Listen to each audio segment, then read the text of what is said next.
Greetings, ladies and gents, and welcome to this latest edition of Tales from Outer Space, where I take stories from across the internet and read them for your entertainment. This particular story is called Human Intervention, written by IAreGoodAtRighting. The first year. Prince Arlan watched the black ship pull into dock. His eyes narrowed into a suspicious squint. Elven soldiers crowded the port, bows at the ready, to defend their leader against whoever was aboard the foreign vessel. "What do you make of it, Countess Phelan?" Arlan asked his chief advisor. She watched the ship as it slowed to a stop at one of the white marble piers. Black smoke poured from the tall cylinder in the middle of the vessel. Round-eared humanoids climbed up and down the rigging, and a dozen metal tubes pointed out from each side of the deck, dark holes at the end of each. "Be wary, Your Grace," Phelan said. "This might be a trick from the vile Emperor. Who knows what he's willing to do to kill you?" For the last year, the elves had fought a bloody civil war, Prince Arlan's royalists against the imperialists. The struggle was not going in his favor. Prince Arlan stroked his flowing gold beard. "You have a point, but these people aren't elves. The Emperor would have killed them on sight if he saw them. Harbour Master, let them dock." Arlan, Phelan, and 24 royal guards approached the pier, hundreds of bowmen parting for the group as they walked. By the time they reached the ship, ropes were tied to the pier, and a ramp was connected to the deck. The strange-looking foreigners gathered around the edge of the ship, gaping at the whitewashed buildings and the spires of the elven city, pointing at the silver-clad soldiers in the royal army. Then 2 rowdiers, a tall one and a fat one, stepped down from the ramp and onto the pier. They wore fine black and white suits and had flat-topped felt hats. When the heavier one recognized Arlan and Phelan as leaders, he took a step towards them. Hundreds of bowmen drew arrows and pointed their bows at the ship and the foreigners at the dock. Royal guards rushed in front of the 2 noblemen and held their halberds at the ready. Joy turned to fear on the foreigners' faces, the fat one pulling a small metal contraption out of his black coat and pointing it at the royal guards. "You dare approach the prince without permission?" Phelan said, her blade out of its sheath. Prince Arlan brought a raised fist into the air, then lowered it into an open palm. "That is—" The archers relaxed, and the royal guards raised their halberds and returned to their original positions. The tall roundier nodded at the other with the metal instrument, and with hesitation, he put the contraption back into his coat. "I am Prince Arlan, rightful leader of the elven peoples. Now identify yourselves," Prince Arlan said. The tall one spoke up. "I am Hammett. This is Izzet." They removed their hats and bowed. "We're humans from the Sultanate of Yazar. If I may offer my apologies for our insolence, Your Excellency. We didn't know that you—" "Humans?" Arlan said, trying to hide his surprise. "You're a long way from home." "And bold to set foot in elven homelands," Phelan said, still keeping her blade at the ready. "We wouldn't do so without good reason," Hammett said. "The elves are in war between good and evil, and our Sultan sends his regards from one monarchy to another. With your permission, we'd like to establish official relations between our peoples, myself acting as an ambassador." Prince Arlan had never seen a human until today, but their intentions were clear in his Arctic lake. The elves all agreed that the time of isolation was over, and they were to enter the world stage. But the disagreement came to how it would happen. Arlan and the royalists argued that trade and alliances were the pathways to prosperity. The Emperor proclaimed that non-elves were unworthy of life and should be conquered and enslaved. These humans were the first outsiders to see the importance of this war. "Thoughts?" Arlan leaned over and whispered to Phelan. "If what they say is true, we would have much to gain by allowing their request. I would still exercise caution," she whispered back. Arlan glanced up to the black ship, its humans watching the interaction with extreme interest. He smiled. "Very well, Hammett, I agree." The humans didn't bother hiding their excitement, cheering and clapping each other on the back. "Excellent, Your Excellency, excellent," Izzet, the larger human, said. "As a token of our noble Sultan's gratitude, we would like to make a few investments in the elven homelands. As a representative of the Sutak Telegraph Company, I'm here to set up a system of telegraph lines. Arlan's smile dropped. What? Yes, Izzet nodded. He would like to give you the material and knowledge to build a new system of communication, owned and operated by elves, of course. Arlan shifted uncomfortably between his feet. He hated to look ignorant in front of others, but Phelan saved him the embarrassment.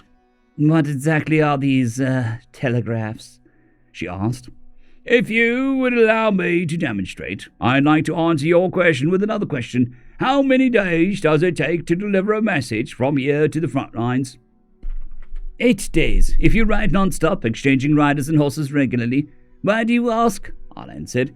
What if you could reduce that time to the blink of an eye? Then you'd be a sorcerer, and magic has been dead for over 2,000 years. What game are you playing at? But it's not magic, Your Excellency, Izzet said, sensing the prince's frustration. By sending electrical currents through a wire, messages can be sent. Don't bore us with your ramblings, Phelan said. Does the Emperor know about this, communication? The Sultan didn't think establishing relations with the Emperor would be in Yazar's best interests, Hammett, the tall human, said. I'd be a fool to deny these investments from your Sultan.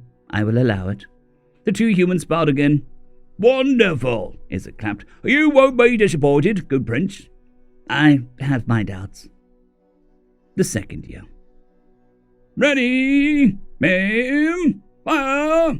50 muskets cracked at once. Prince Arlan watched the straw targets dummies across the field explode through his telescope. The elven onlookers clapped, cheered, and chanted for another volley. They certainly make a lot of noise, Arlan said. Captain Gustav, the officer from the Gorjek Commonwealth, laughed. They do, indeed, Your Grace, but you get used to it after a few battles. A locomotive screeched to a stop at a nearby train station, dumping out another mass of elves. Neighbors, noblemen, and farmers all come to see their prince and the new devices the humans brought. Once I was fooled for dismissing human contraptions, but these caplocks, Arlan gestured towards the Gorjeki soldiers, are different. It takes a century for an elf to become a good enough bowman to take to the battlefield.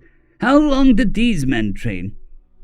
3 months, Your Grace, but they each have at least a couple years of combat experience, Gustav said. 3 months, Arlan said. What use is a bowman's expertise against that? You're a blade master's. I don't like it. Another volley sent the crowd into a cheer. An entire way of life will become obsolete because of these things.